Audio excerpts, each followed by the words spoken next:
तो हाय दोस्तों, बात करते हैं रतन इंडिया पावर के बारे में। इससे पहले मैं ये बात कह देना चाहता हूँ, वीडियो का मोटिव बनाने का ये है कि स्टॉक ऊपर जाएगा या नीचे जाएगा, वीडियो एंड तक देखोगे तो पता चल जाएगा। ठीक है। वीडियो शुरू होने से पहले वीडियो अच्छी लगे तो लाइक कर देना, वीडियो को मतलब चैनल को सब्सक्राइब कर देना, वीडियो को लाइक कर देना, चैनल वीडियो को शेयर कर देना। बेसिकली जो चीजें हैं वो सब करना ही करना। अब बात करते हैं वीडियो पे और स्टॉक पे। स्टॉक क्या है? रतन इंडिया पावर। इस पर पहले ही बहुत वीडियो हमने बनाई है और आप लोगों ने देखा और काफी ज्यादा प्यार दिया भी हमें। ठीक है। स्टॉक 2 रुपये 80 पैसे का था। ठीक है। और अभी 11 रुपए तक गया भी था, जितना अभी मैंने देखा था 9-10 रुपए के आसपास मैंने देखा था, 10-11 रुपए के हाँ आसपास ही देखा था मैंने। और इस स्टॉक पे बात करी जाए तो स्टॉक काफी अच्छी तरह से तेजी से बढ़ा है। और स्टॉक का अगर हम देखें पॉइंट, तो यहाँ से ये बढ़ा है 2 रुपए से, और यहाँ से जो अभी इसने उछाल ली है 1-2 महीने के अंदर, काफी तगड़ी उछाल है। कारण क्या है स्टॉक के उछाल लेने का? इससे पहले हमें थोड़ा फंडामेंटल पे जाना पड़ेगा। फंडामेंटल पे सेल्स आपको दिख रही है, प्रॉफिट दिख रहा है, सारी चीज स्टेबली हमें दिख रही है। अभी थोड़ा सा और ऊपर चलते हैं और हमें कुछ चीजें देखनी है कि ये जाने का रीजन क्या है। जून में इन पे जो था प्लेज नहीं था, पर अब प्लेज आ गया है, ये एक बड़ा रीजन है अभी इसका डाउनफॉल होने का। अब डाउनफॉल में डायरेक्ट क्यों बोल रहा हूँ मैं बता देता हूँ। पहले देखो, कंपनी की क्वार्टरली सेल्स में नेगेटिव आ चुका है। ठीक है, सितंबर में ही आया, अभी नवंबर एंड हो चुका है, दिसंबर कल से है। जो जब आप ये वीडियो देख रहे हो शायद दिसंबर हो चुका हूँ। ठीक है। तो सितंबर में आया, सितंबर में आने के बावजूद भी ये स्टॉक ऊपर क्यों गया?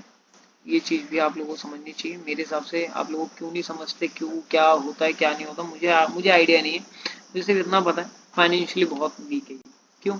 क्योंकि अभी ये नेगेटिव कर चुका है। ऐसा नहीं है पहले से ये नेगेटिव था, बट ये एक बैड साइन है कंपनी के लिए। कंपनी अच्छी है, बुरी नहीं है। क्यों, कैसे, किस तरह से, सारी चीजें बताऊंगा, वीडियो को अंत तक देखना। ठीक है। अभी सिर्फ 1.5-2 मिनट हुए। नेट सेल कंपनी का कितना है? एक्चुअली पिछली बार से बढ़ा है। ठीक है।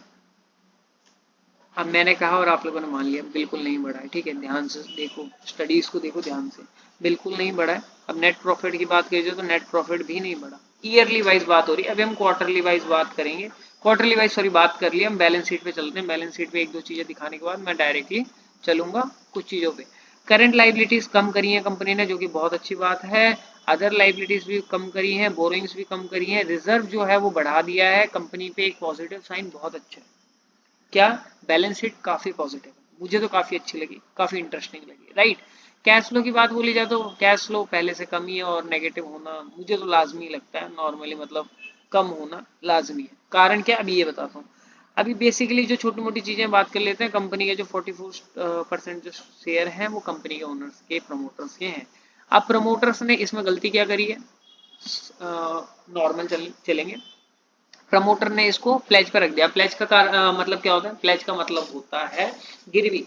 कंपनी के स्टॉक्स जो है वो गिरवी पड़े हुए हैं। कहाँ पे? इंस्टीट्यूशंस के पास। अब बात करते हैं इंस्टीट्यूशंस पे कितना है। डीआरआई के पास 7.14% है, एफएफआई के पास सिर्फ 0.8% है। बट ये जो 44% के 88% जो स्टॉक है वो पड़े भी इन्हीं के पास ही है। मतलब मैक्सिमम जो ये होल्ड कर रहे हैं, सॉरी पब्लिक को, प्रमोटर जो है यही होल्ड कर रहे हैं इसे। और लगभग लगभग 48% जो है, ये 48% वाले जो लोग हैं, ये लगभग लगभग ये मान के चलो कि ये लोग बीच में फंसे हुए हैं। स्टॉक गिरने के बाद भी, मतलब नेगेटिव फाइनेंशियल होने के बाद भी कंपनी का स्टॉक बढ़ रहा है।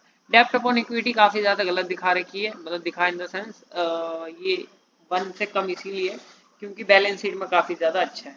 अब बैलेंस शीट में इन्होंने रिजर्व को स्ट्रॉन्ग करा है।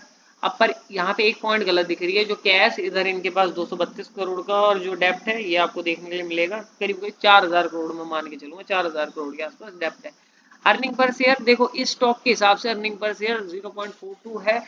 पर जब ये 2 रुपए का था तब ये चीज अच्छी लगती थी। अब इसे कम से कम 1 से 2 रुपए या 3 रुपए तक जाना चाहिए मेरे हिसाब से। मुझे इतना लगता है कि एक स्टॉक कम से कम ईयरली 10 से 12% का रिटर्न दे देती है।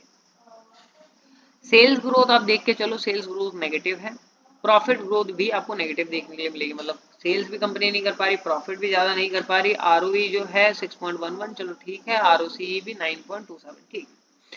फेस वैल्यू 10 रुपए की है, बुक वैल्यू 10 रुपए की है, तो इसको इस प्राइस पे खरीदना गलत भी नहीं है। पर मुझे ये प्राइस इसलिए महंगा लग रहा है क्योंकि फाइनेंशियली स्ट्रांग नहीं है अभी कंपनी। कंपनी पे डेब्ट ज्यादा है, प्रमोटर होल्डिंग प्लेज पे है, अर्निंग पर शेयर कम है, सेल्स ग्रोथ कम है, प्रॉफिट ग्रोथ खत्म है, उसके अलावा कंपनी में डेब्ट बहुत ज्यादा है।